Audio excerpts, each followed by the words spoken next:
Hey YouTubers, it's Charlie. Thank you everybody that submitted questions on my Batman v Superman Suicide Squad video. I meant to post this Q&A yesterday, but I got a surprise lesson in jumpstarting my car, so they just, roll it into today.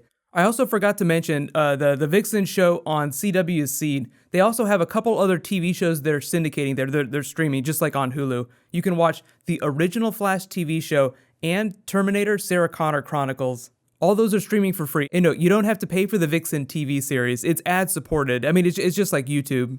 But the first big question, a lot of people had a question about the Jason Todd Joker theory. A lot of people mentioned the bullet holes on the top of the Robin costume that Batman is staring at in the Batman v Superman trailer, and Joker having similar bullet holes in his shoulders. You have to remember, there's also like a giant bullet hole lower in the suit, and there is no scar in that corresponding place on Joker's body. So like he would have like a giant bullet hole near his chest.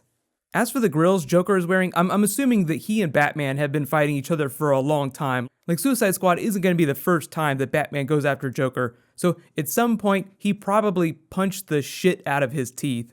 Or it could be like Heath Ledger's mouth scars. Like you don't fully understand what happened to him. Like something happened to make him really messed up looking. I was always really happy that they never fully explained those Joker scars. Like every time he tells a story about his mouth scars in Dark Knight, he tells a different story, so you don't know which one is true. I'm a firm believer that it's a good idea for movies to not over-explain their villains. Like they just seem more terrifying when you don't fully understand them. But there are also a ton of questions about Robins appearing in Suicide Squad and Batman v Superman. Like, if there's a Robin costume, does that mean we're going to see a Robin? All I'll say right now is that just for Batman v Superman, because that's going to be the first movie to come out, the movie will probably show Robin just enough to explain that suit. Like if there's a Robin that died and it feeds into Batman's storyline of being super pissed at himself for not being able to save everyone, not being able to save his family, we'll get like the bare minimum explainer for Robin. Really, like when he's looking at that newspaper, I think when it says, you didn't save your family, it's more a metaphor for the city itself, Gotham the city. The way Zack Snyder explained it, in the movie, he puts Gotham on the other side of a bay from Metropolis. And Metropolis is kind of like the capital of the Roman Empire at its height, very prosperous city, very rich. Gotham is kind of like that same city after the collapse of the Empire. It's fallen on hard times, the city isn't doing so hot, so that kind of feeds into Batman's paranoia in the movie. So Batman is like the world's most depressed dad that just feels like he let all of his children down. The next really awesome question that a whole bunch of you guys had is, what is the DC cinematic universe going to look like after Batman v Superman and Suicide Squad? The short answer is it's going to look kind of like the Marvel cinematic universe in that it's just going to be very big, very connected.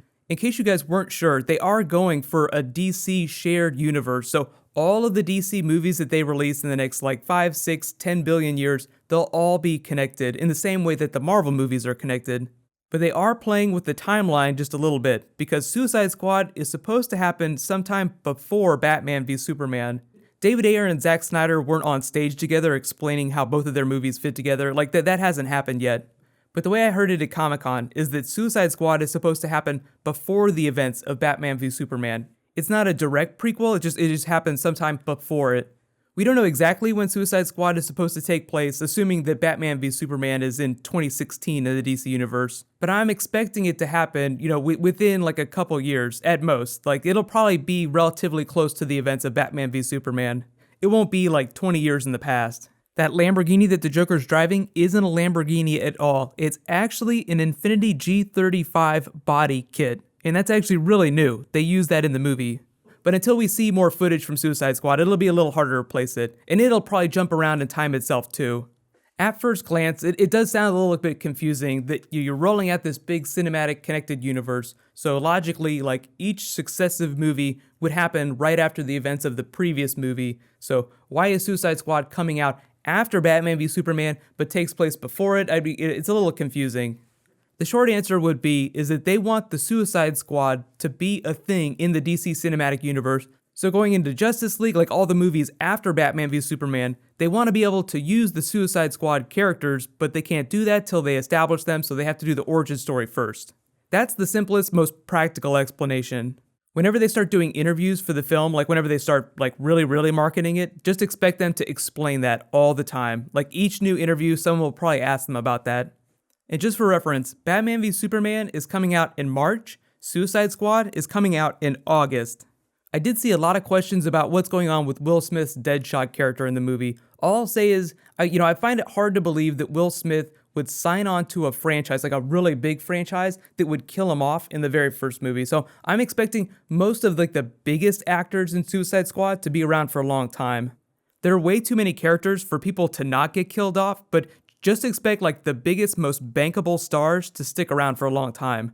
You have to remember that while these movies are entertainment for us, they're like ATM machines for studios that just spit out cash, so they don't want to chop up the ATM machine prematurely. I did see a lot of you guys ask questions about like how many Batman movies there are going to be, what's happening after Justice League, especially with the Superman franchise too. We know there's going to be a second Man of Steel movie, just like a solo Superman movie, but it's not going to happen for a while. The really cool thing is that I just heard a rumor that George Miller of Mad Max Fury Road is going to do the second Man of Steel movie, which just sounds amazing. He actually had a Justice League movie that he tried to get going a long time ago that fell apart. They're trying to make a documentary about it right now. A lot of you guys were wondering still, about like the Kryptonite, Zod twist in Batman v Superman. I don't want to get too crazy into spoilers for that, just because a lot of it is theory crafting right now. All I'll say is Henry Cavill actually did an interview where he said that the only person who can beat Superman is Superman himself. So take that really weird metaphor however you will. What I think is happening is that Lex Luthor wants to turn Superman into the villain of his story, so he's going to do whatever he can to turn him against himself. Usually what you see in the comics is like the only way to really neutralize Superman without like some weird Deus Ex Machina comic booky explanation is to make him doubt himself, prevent him from taking action. The problem with that is that that's not very exciting in a superhero movie. You want to see Superman fight like some big giant villain. So Metallo, Doomsday, weird clone, whatever ends up crawling out of LexCorp's lab, I do think that there will be something for Superman to punch a lot. But for most of the film, I think that Superman is going to be his own villain. In addition, obviously, Batman's going to take a couple swipes at him. What I'm really looking forward to is the Mexican standoff that the two of them have with Wonder Woman. There's got to be at least like one brief moment of that. They have to give us that. You can't put 3 nuclear weapons in a movie without letting them stand off against each other for a brief moment. That's actually a really good question. Now, just forget about the movies for a second and think about Batman, Superman, and Wonder Woman. If they were all 3 to try and fight each other at the same time, who do you think would end up crawling away from that? Let's assume that Wonder Woman has all her gear. She has the lasso, she has the sword, she has the shield. Kryptonite exists, and Batman has all of his armor. Just looking at things objectively, I think that Batman would probably be the one to walk away because he's the smartest. Just because you have to remember that Superman, even with all of his abilities, still isn't like a super genius. He's still like a fairly normal human who's just trying to figure out how to deal with his powers. That's kind of what his arc is. Like, I'm just a normal guy from Kansas. Wonder Woman is usually the impulsive warrior, so she's the one that's going to charge in sword first. So Superman is probably going to be busy dealing with her before he thinks about Batman. Batman has the Kryptonite ring, so really it would be to his benefit to help Superman defeat Wonder Woman first, then try and defeat Superman with the Kryptonite ring. That's the dark explanation, like the enemy of my enemy is my friend kind of situation. That's not something that Superman would think to do first, but Batman being fairly cynical would probably go that route. Speaking of which, if you aren't reading Justice League right now, they're doing Darkseid War. It's this great storyline Jeff Johns is writing. The Anti-Monitor versus Darkseid. That's all you need to sell it.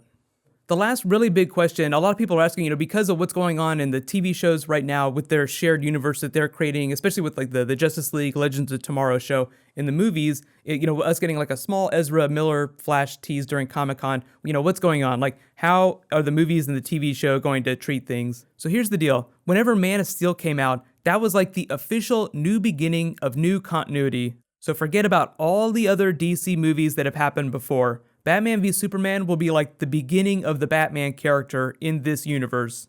Whatever his story is, that's going to be the new canon. Yes, it will have cameos from a bunch of other Justice League people, but don't expect them to get major storylines. Like, a lot of them will probably just be mentioned in passing. They're just laying the seeds for some of these other minor superhero characters, so when we get to Justice League, they're already a thing.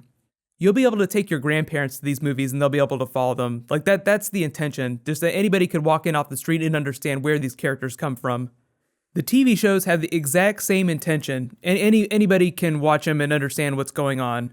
But they will be a complete separate continuity. So like when you see Superman during the Supergirl TV show, it won't be Henry Cavill's Superman. None of the Man of Steel continuity will figure into that. It's like the Justice League comic that I just recommended. If you read Superman in that comic, and then you read the new Superman solo title or Action Comics, completely different versions of Superman. It can be a little confusing if you're not used to reading a bunch of different comic titles. It's just that in Darkseid War right now, Superman is still normal Superman with all his powers, but in the new Superman titles, he's been depowered. It's like two completely separate characters. Thank you so much everyone for submitting questions. These are always a ton of fun to do. Just a reminder about Fear the Walking Dead coming this Sunday. Right before it airs, they're doing an hour-long preview of The Walking Dead Season 6. So I'll be doing 2 videos for The Walking Dead on Sunday night. Vixen is on Tuesday, so be sure to subscribe to get those videos. I'm really excited about Fear the Walking Dead. It's been getting really good reviews from the critics so far. Speaking of really big DC comic book villains, if you guys haven't seen my Vandal Savage video, you can click here. I just talk about his comic book history and how the shows are going to be weaving him in. And you can click here for my breakdown of the Flash Season 2 footage. Thank you so much for watching, everybody. Let's high five. I'll see you guys tonight.